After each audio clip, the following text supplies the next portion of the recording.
Meu nome é Bruna Siqueira, eu sou mentora do método do MDU. Hoje eu vivo 100% da internet. Já tenho mais de 40 mil alunos. Os meus alunos vendem qualquer produto pela internet, atuando de onde estiver. E você também pode aprender como. Então, ó... O segredo, acho que é algo até bíblico, né?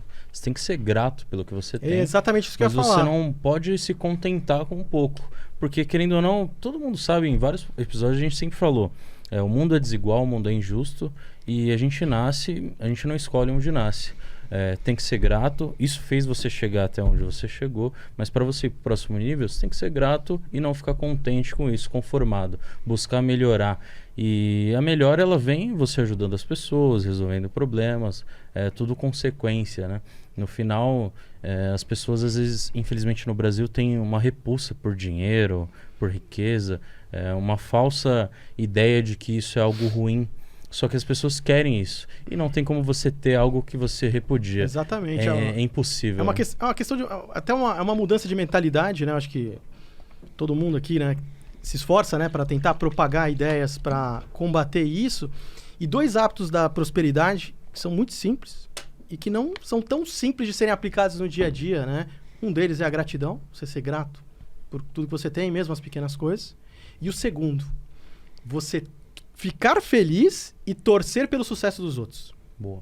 Excelente. Ficar feliz e torcer pelo sucesso dos outros. Ao você se conectar a uma força dessa, você entra numa vibração e numa energia que aquilo é como se aquela prosperidade daquela pessoa, né, ela começa, né, a se multiplicar junto com você.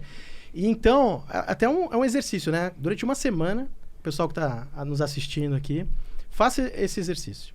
Gratidão e ficar feliz e torcer pelo sucesso dos outros. Tudo bem que a gente entende, por exemplo, no Brasil, não é? Que às vezes as pessoas associam, né, o dinheiro e o sucesso a algo ruim. Tudo bem que a gente tem muitas vezes parte dessa desigualdade que é fruto de um arranjo que não é legal mesmo, que é o quê? Às vezes você tem pequenos grupos que se aproximam do poder para obter privilégios, protecionismo, coisas desse tipo, que tornam o ambiente de negócios hostil. Sim. Por exemplo, o ambiente de negócios em São Paulo não é uma coisa favorável, essa é a verdade. Coisa extremamente burocrática e hostil. Uhum. Por mais que possam falar, tem coisas bizarras. E no Brasil em geral, né? Mas São Paulo, então, tem me surpreendido negativamente. Outra coisa bizarra, né? O cara vai lá, tem um negócio, aí o cara abre uma conta digital, né? Aí o cara descobre que ele não consegue pagar o DARF se não tiver o código de barra. Se tiver sem o código de barra, o cara não tem, aí o cara tem que abrir. Pô. Sabe, pequenas coisas, né, que vai tomando tempo. Difícil apurar o imposto, calcular, e em vez do cara ficar pensando na estratégia do próprio negócio. Aí o cara vê lá, tipo, coisas assim absurdas, né, que é o que a gente chama de rent-seeking, esse é o termo correto, de esses pequenos grupos que se aproximam do poder para obter esses privilégios, esses benefícios, etc. E aí o cara começa a se revoltar, ou coisas ilícitas, coisas erradas.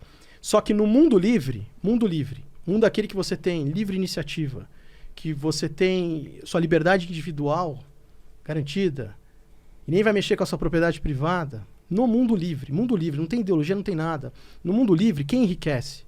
Enriquece e prospera aquele que serve à sociedade. Você pode ser o cara mais asqueroso, você pode ser o cara mais egoísta, mas você quer ter sucesso, você quer prosperar, você vai ter que servir à sociedade. Você vai ter que solucionar problemas. Você vai ter que tornar melhor a vida das pessoas. Se você não fizer isso, você não tem chance. E mais, esse processo tem que ser contínuo. Ninguém vai te proteger. Você vai ter que fazer isso para sempre, porque como tem um ambiente de competitivo de liberdade, então quem ofertar melhor os produtos e serviços, melhores condições, etc., vai deixando no caminho, né? A gente até tem no mundo, de certa forma, uma rotatividade. Por exemplo, se a gente pegar a lista dos bilionários lá de 1987 na Forbes, a primeira... Tudo bem, os caras que morreram e tal, mas tem uma rotatividade muito grande ao longo do tempo. Então, acho que um arranjo que funcionaria no mundo, assim, no mundo livre, quando eu falo não tô me limitando a um país, é você saber uma coisa. Você tem que se mexer o tempo inteiro, cara. Você vai ter que ser útil à sociedade, servir ela incansavelmente, porque senão você vai ficar para trás. Você não vai conseguir... ninguém vai te proteger, ninguém vai, né, te beneficiar. Então, às vezes as pessoas, elas têm, né, esse problema, né? Porque vê tanta coisa, às vezes, né? Que desestimula, ruim, se vê soterrada na burocracia, vê ali, aí começa a ficar com raiva, né? Fora que também as necessidades das pessoas vão mudando conforme o tempo, né? Então, se as empresas não se reinventarem, vão ficar para trás, né? Quem lembra do caso da Blockbuster, né? Que era uma gigante, Sim. ficou para trás, não se reinventou. A própria Kodak também. Então, conforme tem esse ambiente de mais competição, né? Mais liberdade econômica, automaticamente um problema foi resolvido, mas outra necessidade da pessoa vai aparecer nesse processo. Exatamente. Então, se não tiver uma empresa que muitas vezes já está naquele segmento e não olhar, não identificar, vem o concorrente e acaba Aí a gente cobrindo. dá um passo além da competição. Que é o arranjo, assim, que é o suprassumo. Cooperação. Cooperação, jogo de soma positiva. Todo mundo ganha.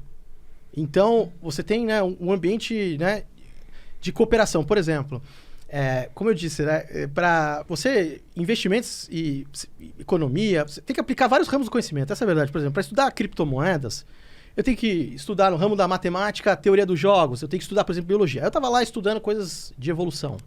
E estudando as espécies, né? Tem lá, tem o Darwin, né? O que melhor se adapta, etc. E aí tem um russo lá, que eu não vou lembrar o nome dele, eu tava lendo um livro interessantíssimo, falando lá, ele fala, não, o Darwin tem coisas interessantes, legal, mas aí ele fez um estudo que as espécies, né, que estavam se perpetuando, eram aquelas que aprendiam a cooperar. Porque elas se defendiam. E você vê que é muito disso, né? O ser humano... Que nem a gente tá hoje numa fase, infelizmente, principalmente em redes sociais, muito ataque, as pessoas ficam bravas, o cara nem sabe por quê.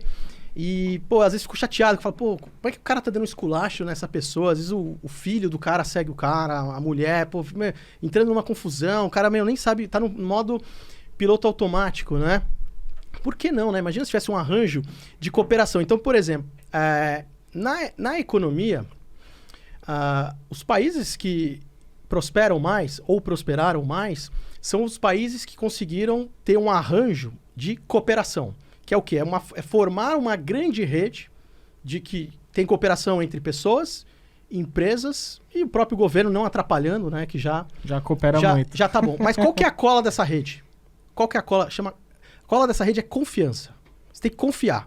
E aí o que acontece? Países que você tem o que a gente chama de capital social não é o do balanço, hein? Calma. Capital social no sentido que é um estoque de crenças e valores desse país. Crenças e valores desse país. Se aquilo ficar baixo, porque as pessoas estão desanimadas, pô, corrupção, o cara vai me passar para trás, o cara vai roubar minha ideia, as pessoas deixam de confiar entre si e param de cooperar.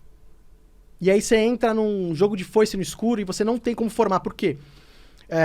Tem uns físicos que eles contribuíram para a economia, César Hidalgo, Ricardo Hausmann e Barabasi. É muito legal isso. Recomendo a leitura desses livros. E eles mapearam, né? E viram que o ser humano tem um limite para armazenar e processar informações. Chama person byte. Ou seja, você não vai chegar a lugar nenhum sozinho, cara. Fato. Isso comprovado pela física. Uma empresa também tem firm byte, uma capacidade de processar e armazenar informações. E para você conseguir produzir produtos e serviços mais complexos, de alto valor agregado, você precisa de muitos person bytes e muitos firm bytes.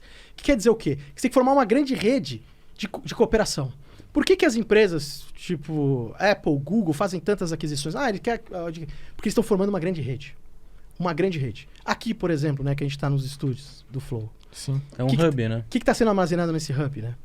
Know-how, conhecimento, network. De vários nichos diferentes. Exatamente, fica muito mais, não é? E uma cooperação, não é? Fica muito mais forte e coisas que sozinho... Vira um ecossistema positivo e essa cooperação fazem todos avançarem, né? Você citou o exemplo da população que está com os valores baixos, as crenças meio em desavença. Pessoas, tipo, no Brasil, que é um país bem genérico, né? Um país misturado, não é um país singular, onde as culturas são misturadas, fazem com que as pessoas não confiem entre elas.